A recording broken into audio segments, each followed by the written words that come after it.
Hello and welcome to Culture Shark, a live stream about all things pop culture. I'm Final Monkey, And I'm Caleb. and today we are going to finally end the debate and talk about that Bruce Willis Christmas movie that you all will not stop arguing about. Is it a Christmas movie? Is it not? Today we're talking about, of course, 12 Monkeys. Um, yeah. Ironically, I actually did watch Die Hard this weekend too. So I am primed and ready to talk about how because I mean like if I had a nickel for every time that Bruce Willis was in a franchise where the first movie is a quote unquote Christmas movie, not exactly, I'd have two nickels, which isn't much, but still weird that it happened twice. Yeah, and neither of us had seen this movie before this No, past week. Did you know anything about this movie going into this movie? I knew it had something to do with time travel, but that's about it. I had actually read the Wikipedia entry on this years and years ago, so I knew kind of the ending, but I didn't know all the details. I'd forgotten them. Ah, gotcha, So gotcha. so I went in knowing we'll get into it, but yeah, I knew the big twist at the end. So, um, but let's get into it. So what we're gonna do is we'll first do a just kind of a spoilery.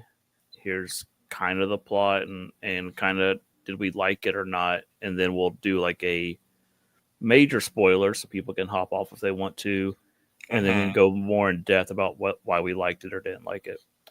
Um, so basically, this is a movie that came out in 1995, I believe, Yes. and stars Bruce Willis, Madeline Stowe, Brad Pitt, and Frank Gorshin, which I was not expecting, and that was a nice surprise. Um, it's always nice to see the old Riddler from the Batman '60s show. Oh yeah. By the way, if I had a nickel for every time Christopher Maloney played a cop, uh, I'd have two nickels. Yeah, I was like, we were watching it, but I was watching it with my wife, and I was like, oh, if they drown it and um, oh shoot, what's her name, Benson? If Benson was there too, to Twala, would you just freak out? Oh Uh, man, I wonder, does this fit? Does this fit in that Saint Elsewhere universe? it might. I'm wondering now. I mean, it might. Um, so yeah, so this movie, like I said, came out about 1995. Deals with a uh, Bruce Willis's character Sloane, who in the future the world has been destroyed by a virus that killed, I think they said 6 billion people, Yes. and now they live underground. And he's been chosen to go back in time and make observations about the virus. And when he goes back in time, he immediately attacks some cops and is arrested and placed in an insane asylum because nobody believes his story. And I think that's enough of a non-spoiler plot summary. I think anything else you really start getting into spoilers. So this is a guy who is time traveling and trying to figure out where the virus came from. I think is hmm enough of a non spoiler summary. I I kind of love this movie. I really dug this movie. It was weird. It was time travel. It's my kind of time travel. Um, I dug this a lot. It, okay. So there was one thing that was stuck in my head the entire time. Now I don't think this is too much of a spoiler if I go into a little bit more detail, where it turns out that he was actually sent back 6 years earlier than he should have been. Yes, yeah. The initial jump, he is off course. He is the Yeah. time travel is still very experimental, and they're still working out the kinks. And he ends up In in 1990. in 1990 instead of 1996 when the virus breaks Yeah. out. And so he's actually arrested and then thrown into an asylum and everyone thinks he's crazy because he's trying to tell people about all this. And also his brain is a little jumbled from the time jump. Like, yeah. So he himself's a little confused. Yeah. So the one thing that was stuck in my head this entire time, did you watch Kevin Tancharoen's Mortal Kombat Legacy web series? I saw season 1. I saw the Raiden episode that you're talking about. Yes. This reminded me so much of the Raiden episode. Yeah, where they're doing like the lobotomy on him and stuff. Yeah. And we get away from that, but that's all I could think of while watching this movie. Even whenever we got away from it, I still was like, "Oh man, this is definitely." This came out first, and I'm sure Kevin Tancharoen was looking at this whenever. Sure. Yeah. I'll be honest. The person that I was surprised to see was Brad Pitt. Brad Pitt in a role that got him nominated for an Oscar. He did lose, but he was up for the Oscar. He's brilliant, especially the opening section. He gets the scenes in the insane asylum are really great. We do get not just Bruce Willis's butt, but also Brad Pitt butt, non-sexy Brad Pitt butt, non-sexy Bruce Willis butt in this movie. Speak for yourself. Well, I mean, yeah, it's not like in a sexy manner, not like a love scene or anything like that. But there you go. Also, this is I had to look up because I had no idea who directed this. This is Terry Gilliam, who has had a very interesting filmography. Yes, I wanted to go watch some more Terry Gilliam after this. I've seen a couple of his movies. Of course, he is from Monty Python. He was their animator. He did most of their animations, and then he's towards the end of Monty Python and Monty Python Holy Grail, he actually started doing more acting with them. So he also did Brazil, which I need to watch all of. I've seen parts of. But, do you know the ending? I do not. Oh, you don't? No. Oh, okay. Never mind. And okay. I was a lot of the things I was watching about 12 Monkeys were bringing up Brazil and how the movie is not the ending he intended. So I don't know if there's a director's cut of his original ending or not, that the studio changed it. But that might be a show we do in the future, is Brazil or something. We'll put that on the list. So this movie was not the ending he intended, or were you talking about Brazil? Brazil, 12 Monkeys. He had 100% creative control over this. Oh, okay. And the audience hated this movie, the test audience, and he said, "Tough, I'm not changing it." And then it went on to be a huge box office hit. Oh, okay, gotcha. Okay, gotcha. And then he also did Brothers Grimm. With Heath Ledger and I think you have Matt Damon. And Fisher King with Robin Williams and Bridges. Just a very, very odd filmography. Fear and Loathing in Las Vegas. Yep, he did do that one too, didn't he? Yep. So, yeah. Like I said, I really, really liked this. What did you think? Did you enjoy this, or? I liked it. It was definitely noticeably 90s, I guess. So it's I think this is definitely less of a timeless movie and definitely more of a product of its time. Because like I said, it's just very noticeable. And was it all the ponytails? Yeah. Well, I can never decide because I can't remember what the cinematography style is, but it's like the Battlefield Earth where it's always cockeyed. There's a name. Oh, the Dutch angles or whatever they call it. Yeah, Dutch angles. I can never decide if I like that. Obviously, in Battlefield Earth, it's just too much. But there are some Dutch angles in this, and I'm like, I don't know if I. Do I just not like Dutch angles? But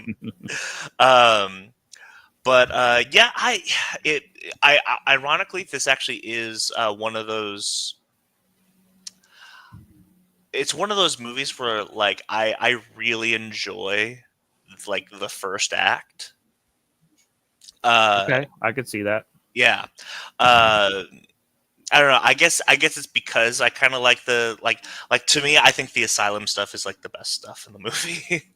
Sure, I think I uh, would agree with that. Yeah, yeah. And so I'm not saying that it goes downhill or anything like that.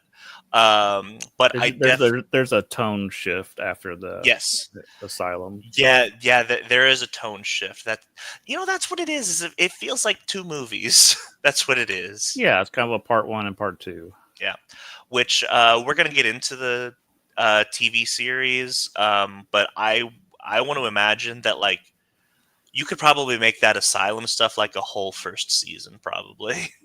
Right. So that's our non-spoiler section. We're gonna get into spoilers. So Caleb, if you want to put on the Yep. spoiler signal and see if Spoiler Man shows up. Okay, there we go. There we go. So yeah, full spoilers from here on out. If you have not seen 12 Monkeys, we watched it like free on Tubi or Pluto or whatever. Yeah. It's readily available. I would encourage you to watch it. It's pretty good. All right, full spoilers. His mission, they say it's pretty much to observe, and he's trying to. Bruce is confused. He thinks he's, at one point he's trying to get a specimen of the virus, or something that didn't have the virus. So he like tries to eat a spider or something weird. But he's trying to prevent all this. But it seems like, well, it doesn't seem like it. This is, I call this Gargoyles time travel rules. This is how time travel worked on the Gargoyles TV show. Whatever happened. You can never change it. You can go back in time, but you always went back in time. You were always there. There is no changing the past. Mm-hmm.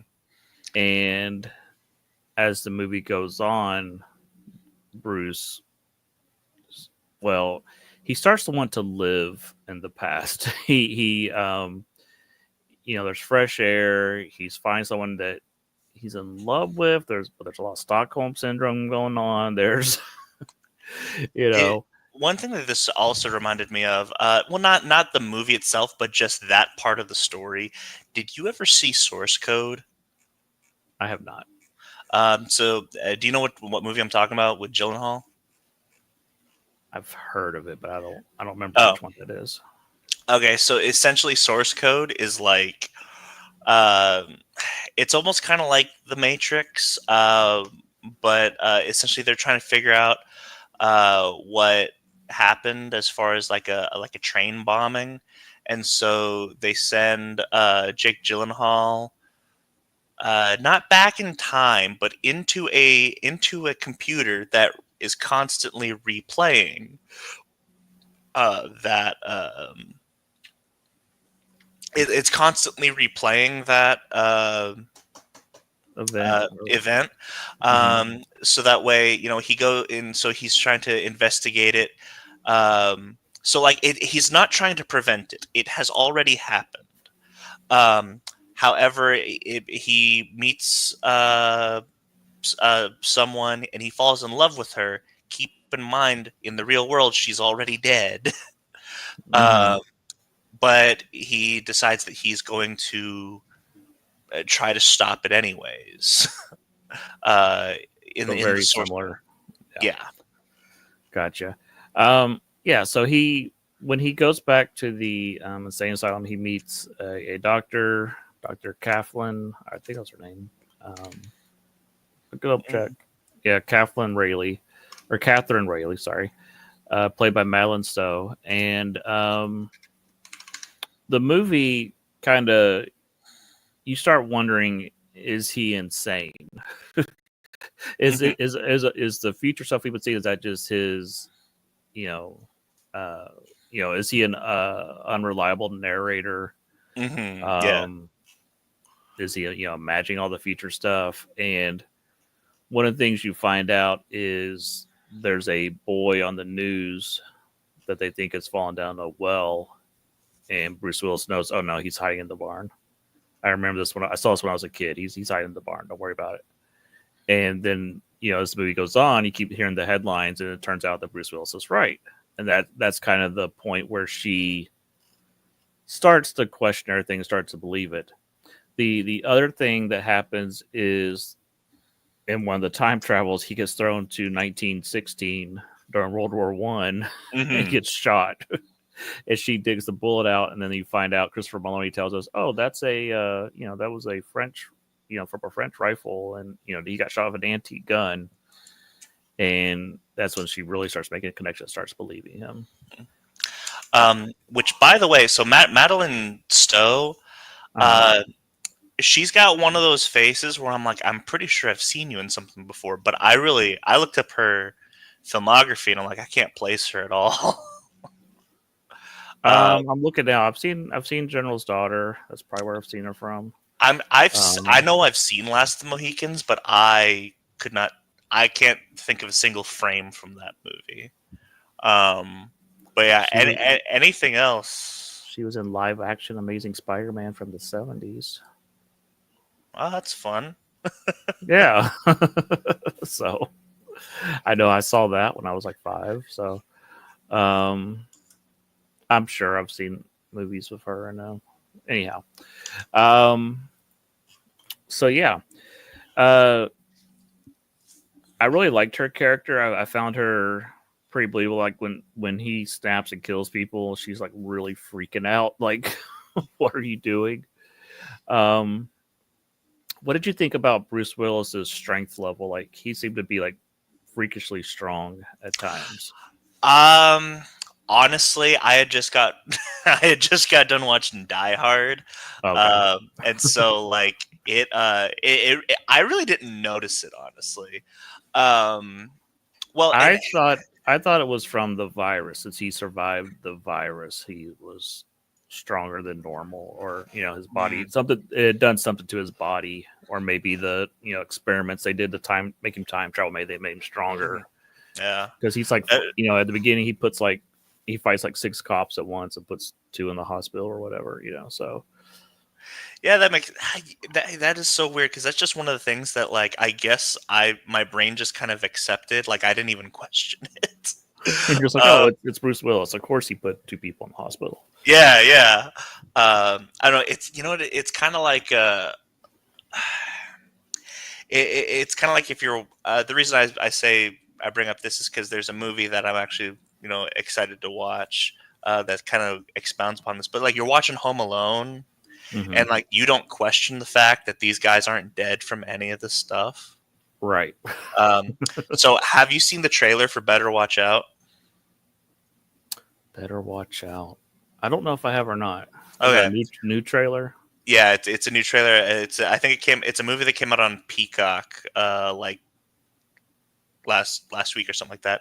But essentially, it is it is Home Alone, but there are more robbers, and he's actually killing them. Nice. So I'll have to send you that. But yeah, it's one of those things that like because like what you're watching Home Alone, you don't really question the fact. But then you think about it, and you're like, oh, of course, a paint can to the face will kill somebody at that velocity. And so it's the same thing with Bruce Willis's strength. That like I'm not questioning it until you bring it up, and now that you brought it up, I'm like, yeah, I'm the dumb one. Yeah. As we mentioned, though, Brad Pitt is someone he meets in the asylum. He is a red herring throughout the film. Well, sort of a red herring. He's sort of connected to the virus, but he's um, for a while there, you think that Bruce Willis has caused all this. He kind of has, but that he, while he was in the asylum, he mentioned the stuff about the virus to Brad Pitt, and we know that Brad Pitt is a son of a rich scientist and that's messing around with viruses. So, and all throughout the movie, you think that Brad Pitt and his gang, the um, animal rights group, the army of the 12 monkeys, that they're the ones who are going to release the Yep. virus. Yeah, and very very much like anti-corporate fight the man. Yes, yeah. Um, Brad Pitt is just—he's so good at this. He is. They said they took away his cigarettes on set, and that's why he's so jittery. Yeah, it's I don't know, like when I don't know what it is, but like Brad Pitt is like the type of person that I don't know. Like I don't think obviously Brad Pitt gets so much deserved recognition, right? Um, but I still don't think he gets the recognition he deserves. Like, and that's not me saying that he is like like nobody recognizes that he's a phenomenal actor and one of the greatest actors of all time because people like he wins these awards. But it's one of those things that every time I see him in something, I'm like, I feel like people don't talk about this role enough. I I was not a huge Brad Pitt fan other than Fight Club, and I guess he was in Snatch, right? Well, and now I'm thinking of Inglorious Bastards. Like you see him in these roles, you're like, oh yeah, he was fun in that, and then you just kind of forget. You're just like, oh, he's the pretty boy in Hollywood, whatever. But after Bullet Train and now this, I'm like, I'm really turning into a fan of Brad Pitt. Yeah, yeah. He could really bring it. Well, and then he's got Once Upon a Time in Hollywood and Moneyball. You mentioned Bullet Train. What else? Oh, and okay, Rusty in Oceans. He carries those movies. Mm-hmm. Yeah. So I mean, he's really great in this, and like I said, he's the red herring. But the reason I said Bruce Willis kind of causes all this is he starts. Catherine starts, hearing his story, and then she heard the story of a soldier in World War One that was also a fellow time traveler who was ranting and raving about the world ending in 1996. So she writes a book about it, about the Cassandra. I can't remember what she called it, but it's the, these people that are warning us the world's about to end. Nobody's listening. The Cassandra Complex. Yes, the Cassandra Complex. You know what's funny is I think I've actually mentioned this to you, and you're like, "Who's Cassandra?" But like anytime, like I say like a movie trailer comes out, or if they announce something about a Marvel movie and I say it's gonna suck and no one's listening, I'm like, "Am I Cassandra?" Like, do you like whenever they announced Robert Downey Jr. as Doctor Doom? Do you not remember me saying that? Like, am I Cassandra? I saw someone posted today Viggo Mortensen coming out on stage announcing he's going to play Sauron in Lord of the Rings. I saw that. I mean, at this point, why not? Because if you've got freaking Chris Evans Beyonder. Well, that was a rumor. I don't know if that's true or not. Yeah, but I believe it. Well, they're talking that I read somewhere, not like this. Sometimes you see these blurbs, you don't know if they're true or not. Yeah, Marvel movies that Peggy Carter is supposed to be back in the next movie, also, which makes me think that's beyond her shenanigans. But yeah, I don't know. So getting back to 12 Monkeys. So yeah, Bruce Willis has kind of inadvertently caused this because now she's talking about the Cassandra Complex, and then the real villain of the film, whose name I'm already forgetting. He was there at the book signing, and he's a scientist that is working for Brad Pitt's father, and he's the one that's ultimately going to release the virus because he's obsessed with the Cassandra Complex and the end of the world, and he thinks that humanity would be better off no longer ruling the world. Was that Dr. Peters? Yes, it was Dr. Peters. You're right. Who has a orange ponytail, and later Brad Pitt has an orange ponytail, and it's a misdirect to throw you off about who's really behind it. And then throughout the movie, Bruce Willis keeps having a dream. Well, it's a memory of when his younger self was at the airport and saw someone get shot. And as you watch the movie, you come to find out that the person who got shot was Bruce Willis, and he's kind of, he's they start trying to prevent the virus, which is not really what his mission is. Um, and you find out that fate is fate. You cannot change things.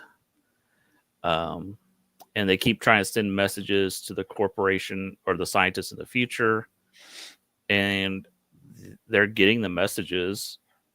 They've always had the messages. You just cannot change this.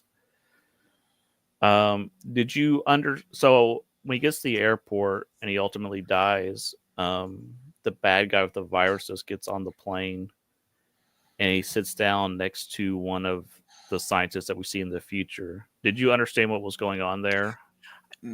I don't. That's So where I'm because confused, because I was like, so go back to what Bruce Willis's mission is.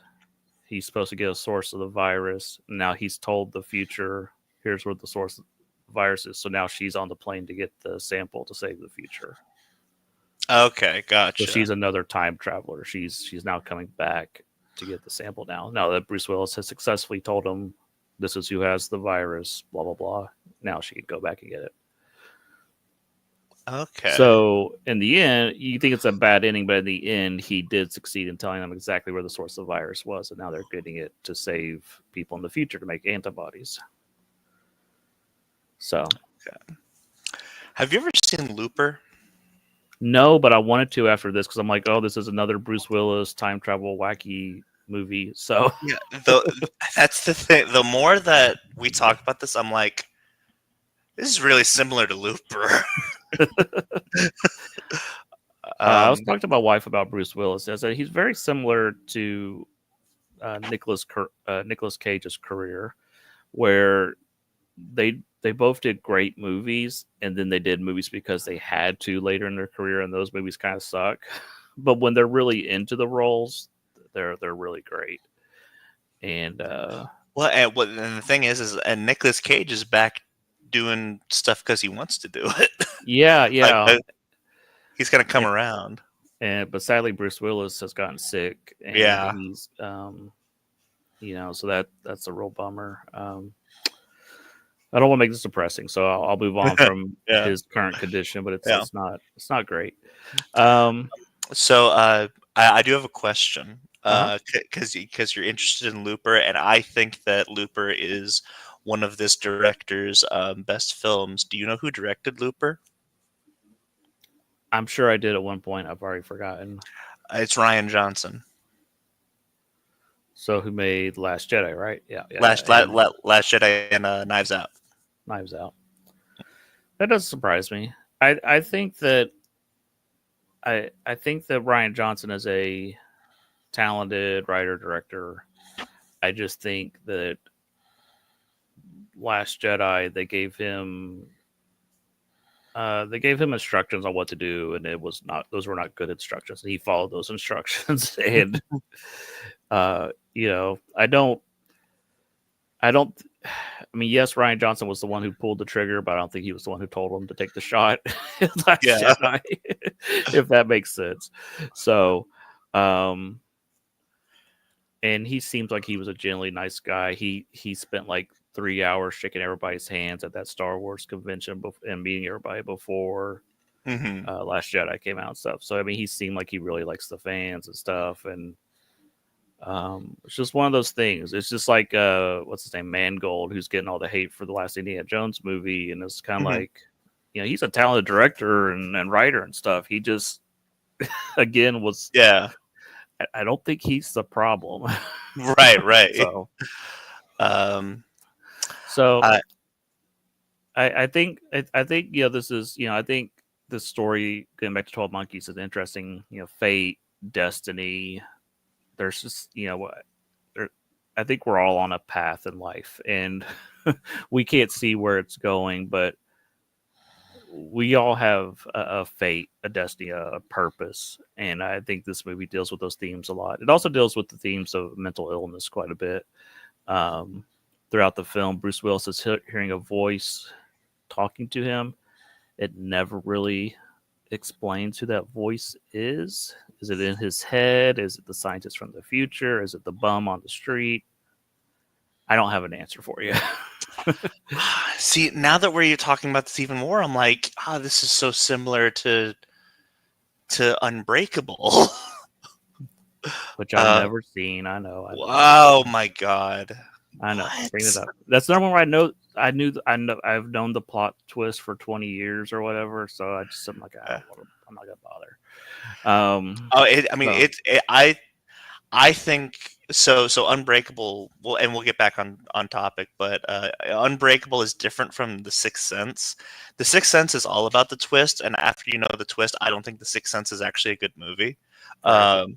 But Unbreakable, it's really just like it's a beautiful character study between Bruce Willis and Sam Jackson. Like they're just conversation. It's not a Tarantino movie, but like I could just watch them converse for 2 hours in those characters.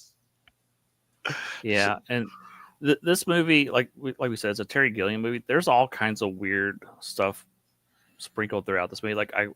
There's all the graffiti in the background, symbols, and there's bums on the street that are yelling crazy stuff. And once you know kind of how the movie's working, like the preacher on the street screaming, "You're one of us! You're one of us!" Is he another time traveler that maybe got lost or something? Is that why he's screaming at Bruce Willis that that you're one of us? I don't know. This is one of those movies that I think you could watch several times and pick out more stuff that's hidden throughout it. But Yeah, and it kind of makes you think. So I'm gonna get a little religious here, just to and I don't think bear with me. I don't think this is gonna be sacrilege, but bear with me. Um, Imagine end times come, Jesus comes back, mm-hmm. but maybe it's not as rambunctious as we thought, and people just don't believe him, like nobody believes him, and then he's just a bum on the street talking crazy talk, and I've heard that yeah, theory a lot. That if Jesus came back, we'll even recognize him because we have so many people running around screaming that they are Jesus that we're like, yeah, yeah, whatever. yeah. Yep. So makes you think. So like I said, I don't think that was sacrilegious. I think it's just an I interesting think question. yeah, I agree. So yeah, I really enjoyed this movie. I will definitely be watching this, at some point in the future. But yeah, anything else you want to say about 12 Monkeys before we?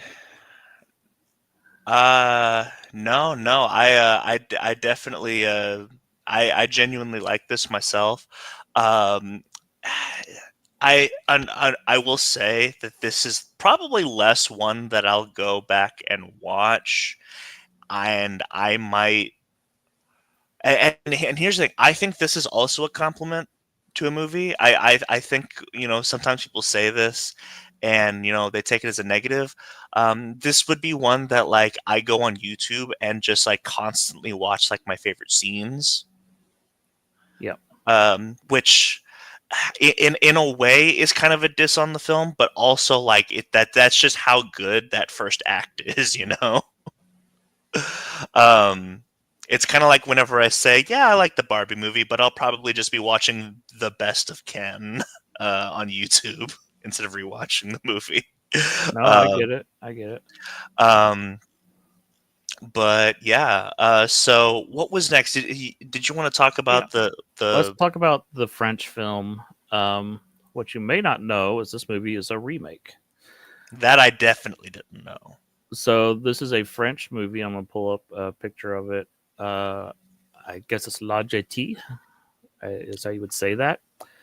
It is a, what do they call it? Photo motion. So it's not it's like still images, and so it's not like a movie in that sense. Like it just goes from still image to still image with audio and sound playing over it. The whole movie is on YouTube. It's like 30 minutes. So that's what you sent me then. Yes. Okay, gotcha. So this I did not get a chance I didn't get a chance to watch because I finally got Marvel Rivals running. Gotcha. I understand priorities. I gotcha. Um, but yeah, this is the story of World War III happens. Paris is destroyed, and they're living in the underground, and they are trying to send someone back in time if they can get like food or a generator or something, bring it back to the future.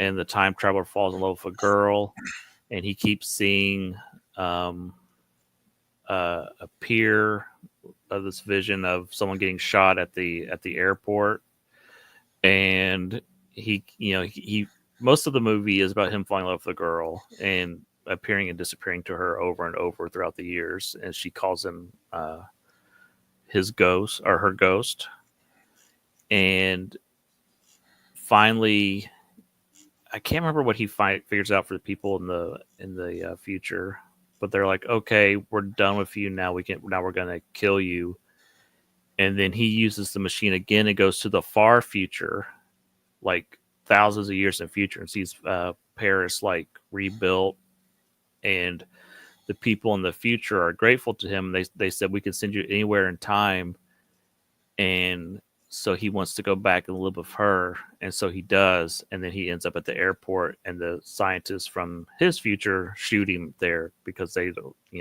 wrapping up all the loose ends, and that's how it ends. So this is kind of the basic plot. Of course, 12 Monkeys is much more fleshed out, and they change it to a virus. But yes, this is a remake of this movie. Okay, and you know what's interesting? So I've got um, the I think it is La Jetée, is how it's pronounced, which apparently means the pier in French. But I'm reading the Wikipedia page, and I think this is so interesting because it kind of has like a little uh, Ouroboros or a loop to it. Mm-hmm. Because it's you go down in popular culture, science fiction writer William Gibson considers the film to be one of his main influences.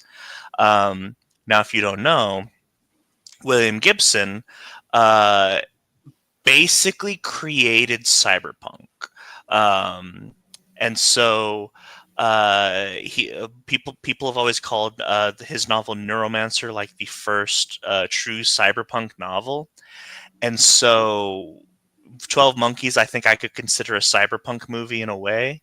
So it's like you don't get uh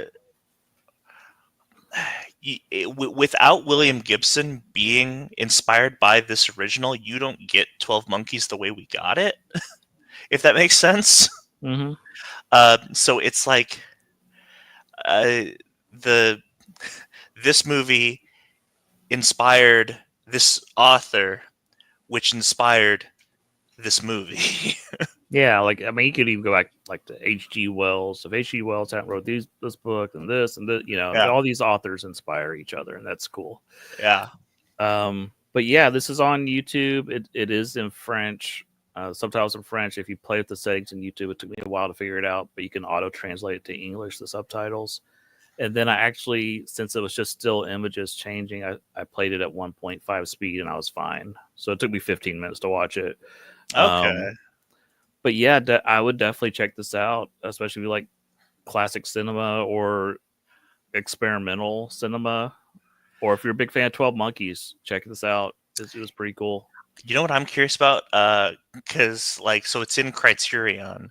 I wonder how expensive this is because what is it like a 30-minute movie? Yeah. Like Criterion can get expensive. So like for my birthday, Cameron actually got me um, one of my favorite directors, of course, is Akira Kurosawa. I have so many Kurosawa movies on Criterion. So he got me Seven Samurai. Now, Seven Samurai on Criterion, it's like Lord of the Rings, where it's like 3 discs long. It's like $100 on Blu-ray. But in combination with the Criterion November sale and Criterion November sale and Black Friday. He got it for me for like $25. So like I wonder uh, how much a 20-minute film on Criterion is. Let's see, $50. No. Uh, okay. So retail's $40. Yeah, that seems about right. Oh no, hold on. It's a 2-disc set. Okay, because it comes with another movie. So okay, that's interesting. I was just gonna bring up Criterion because I like them. They're fun. So, lastly, we want to bring up this did inspire a TV show. I think I knew that this TV show existed and just forgot.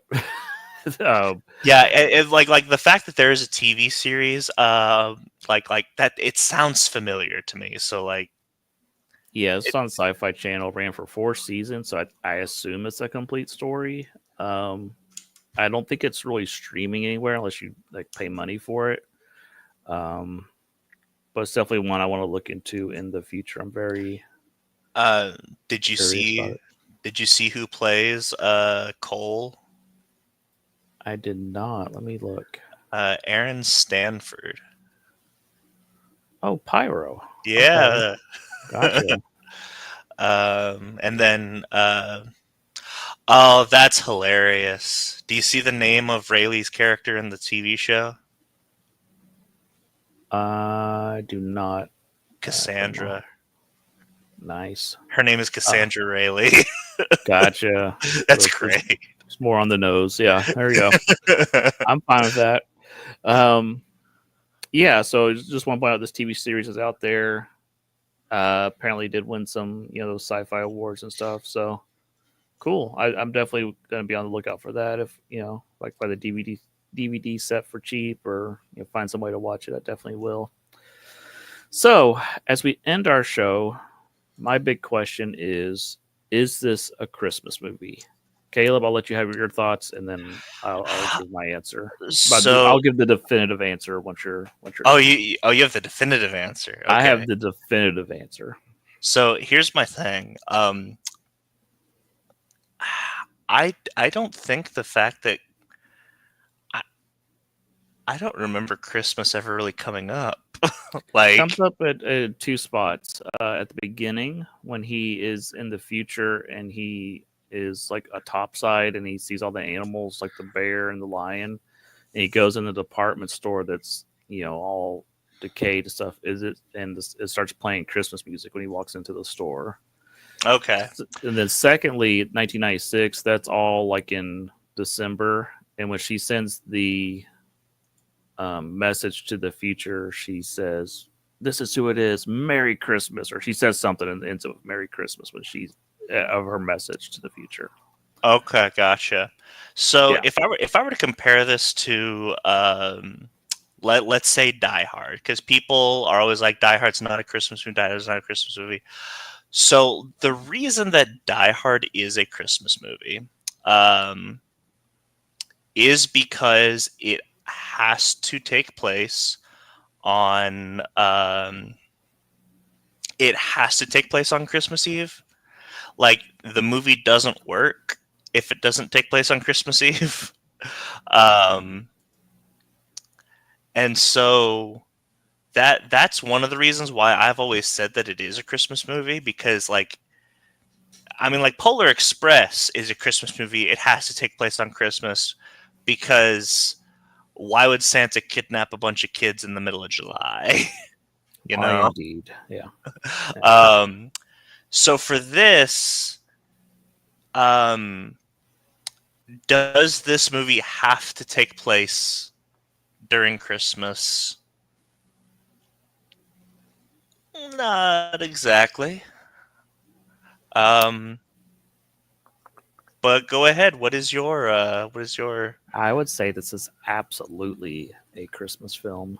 And the Okay. reason being, what is the story of Christmas but a man who comes to Earth to save the Earth, give his life, and at the end, his gift saves mankind.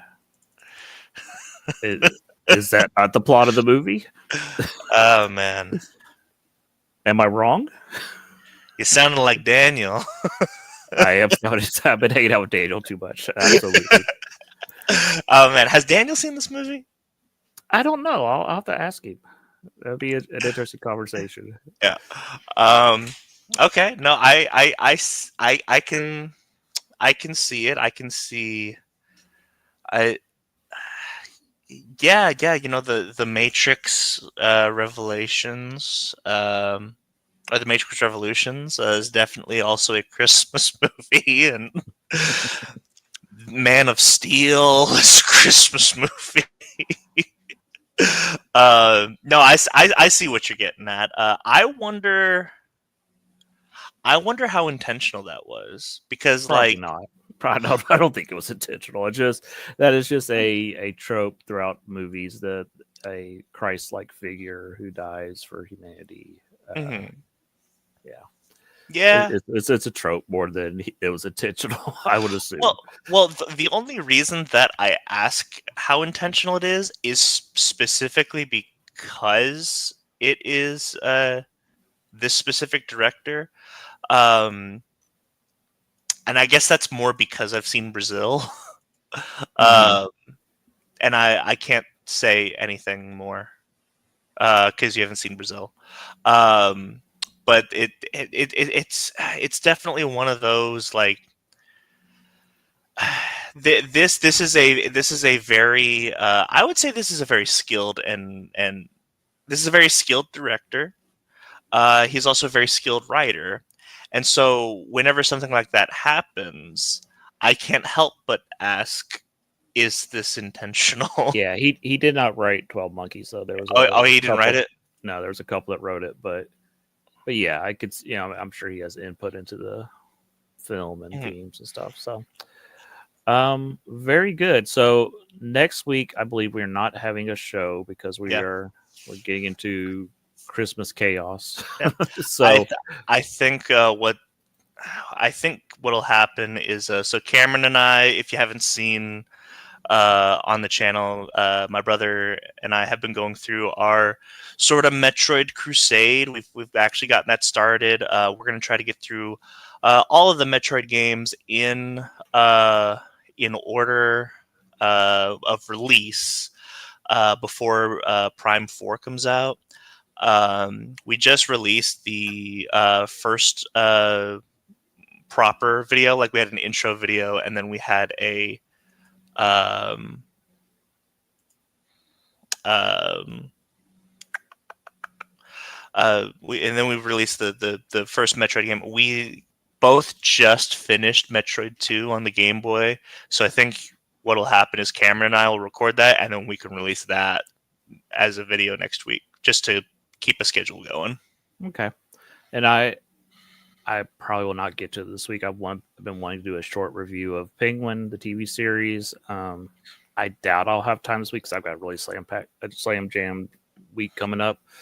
But the week after that, there may be a show. I know I'll be traveling, but we've been wanting to do our year in review 2024. What you call the awards you wanted to do?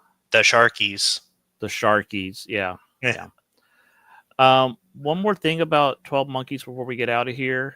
I saw this on Wikipedia. Gilliam has given conflicting statements about whether the Zero Theorem is meant to be the third part of a satirical dystopian trilogy that begins with 1985's Brazil and continues with 12 Monkeys. So that might be something we explore in the future. So we might do a show about Brazil that maybe the Zero Theorem movie, which I know nothing about. So Christoph Waltz is in it. yeah. Oh my god, I love him. Yeah. Okay. So we hope everyone has a Merry Christmas, and we've got big plans for next year. So until next time, I've been Final Monkey. And I'm Caleb. And we'll catch you next time in the Shark Pond. See ya.